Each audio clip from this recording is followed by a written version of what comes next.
Bonjour, avec le confinement, tous les élèves ont fait l'expérience de l'apprentissage avec des supports numériques. Alors, est-ce qu'il vaut mieux apprendre avec un support papier ou un support numérique? En 2020, faut-il privilégier les supports numériques? Le support papier est-il dépassé?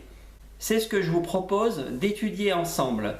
Je suis Nicolas Novier, spécialiste du soutien scolaire à Supermat.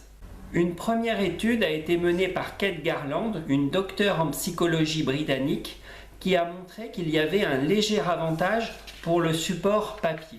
L'avantage du support numérique, c'est qu'on va avoir un accès au contenu beaucoup plus rapide que le support papier.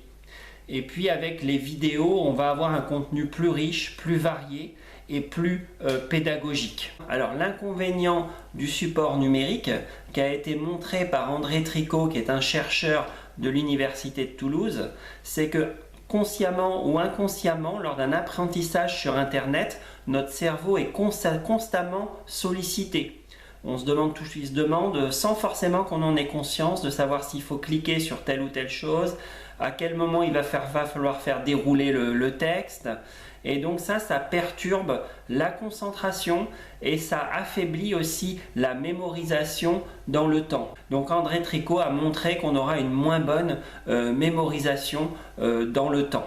Alors si vous pensez que les jeunes générations sont enchantées par leurs smartphones, ordinateurs et autres tablettes, eh bien on se trompe lourdement.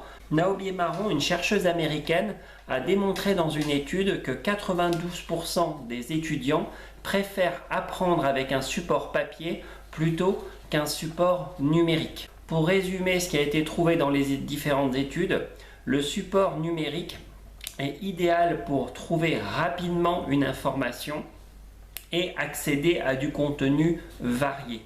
Le gros inconvénient, c'est que ça perturbe la concentration et donc ça affaiblit en fait la mémorisation. A l'inverse, avec le support papier, quand on a un papier et un crayon et quand on est en phase d'apprentissage, en faisant des exercices par exemple, ou en faisant un commentaire composé en fait en français, eh bien le fait d'avoir un papier et un crayon va améliorer les connexions neuronales et donc permettre d'avoir une concentration beaucoup plus efficace et aussi une mémorisation beaucoup plus stable dans le temps. Alors vous me direz, qu'est-ce qu'il faut faire? Est-ce qu'il vaut mieux privilégier le support papier? Est-ce qu'il faut mieux privilégier le support numérique lors des apprentissages? Eh bien en fait il faut dissocier complètement les deux. Quand on est en phase de recherche, quand on a besoin par exemple après un cours au collège ou au lycée de compléter son cours, de comprendre ce qui a été dit en fait en classe, et c'est là où le support numérique prend l'avantage, parce qu'on va avoir rapidement l'information avec un contenu varié et la compréhension va être ainsi facilitée. Par contre, quand on est en phase d'apprentissage, en phase d'entraînement, là c'est le support papier qui est le meilleur, parce qu'on va avoir une meilleure concentration et aussi une meilleure assimilation. Et attention, dans cette phase d'apprentissage, il ne faut absolument pas que s'immisce le support numérique. Quand on s'entraîne, on a un papier et un crayon et on met complètement de côté tout ce qui est écran.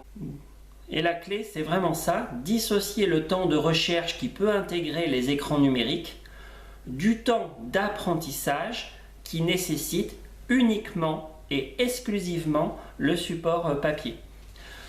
Donc nous à Supermat, quand on fait travailler les élèves, on a bien cette dissociation. Nous on a développé des outils numériques. Sur notre site internet, on a mis en ligne des fiches de résumé de cours qui permettent aux élèves de compléter la compréhension du cours et puis de retrouver les informations essentielles qu'ils ont eues dans leur séance à Supermat à la maison, sur leur smartphone, sur l'ordinateur. Par contre, dans le temps de la séance de soutien scolaire, il n'y a absolument pas d'écran, l'écran est mis de côté.